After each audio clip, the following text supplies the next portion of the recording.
Hi everybody. Okay, this is another sample of active reading.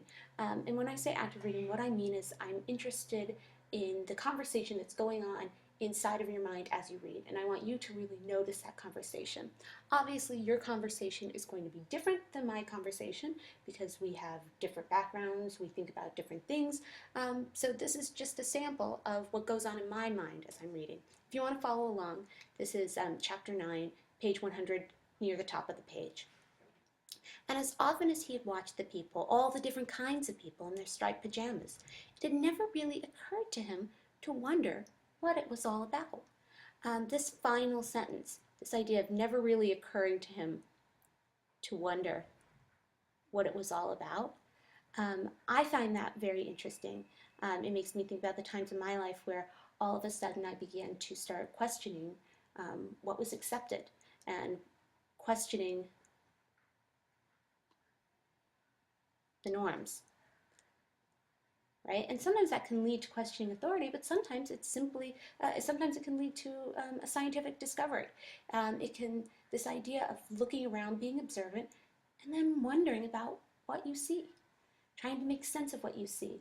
And even if other people have already made sense, questioning what is accepted. It was as if they were another city entirely, the people all living and working together side by side with the house where he lived. And were they really so different? All the people in the camp wore the same clothes, those pajamas and their striped cloth caps too.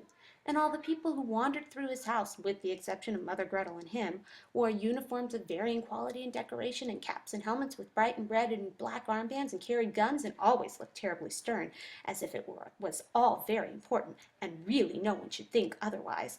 Okay, this final sentence is really long, and part of the reason is because in this very childlike way, he goes off and he thinks about them looking terribly stern, and we get away from what the original and really kind of unique and different point is this idea of uniform defining status. Um, and this allows you to even think about what is the purpose of the uniform at Campbell Hall? How does a uniform define your position at Campbell Hall? We've got two different uniforms here that he's noticing. We've got the pajamas with their striped cloth caps, right? And we've got the fancy uniforms with the red and black armbands and the helmets and the, the bright guns and everything else. But ultimately, what he's saying is, well, why is one inherently better than the other? Certainly we could talk about the quality of the cloth and everything, but why does one particular uniform mean one thing and one uniform mean another? Even though he isn't actually putting all of that together yet, what he is putting together is this idea that uniforms are saying something about people, and he's wondering why. Okay, and what exactly was the difference, he wondered to himself, and who decided which people wore the striped pajamas and which people wore the uniforms? All right, here we get to the crux of a lot of world conflict, right?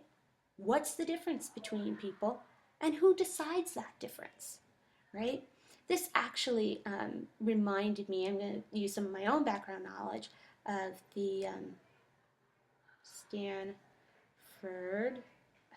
this pen, my writing Stanford looks a little silly. The Stanford prison experiment. And in that experiment, there was a psychologist, and what he did is he got about 75 people together for an experiment, and he randomly assigned some people to be prisoners and some people to be guards. And everybody knew that it was a random assignment, and the prisoners actually hadn't done anything wrong, and there was no reason for them to be prisoners.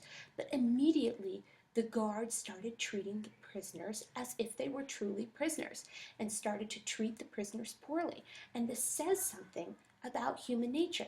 It doesn't matter who decides, right? Ultimately, there's something in human nature, and our little protagonist is starting to hit on it. There's something in human nature that causes people um, to uh, look at other people and um,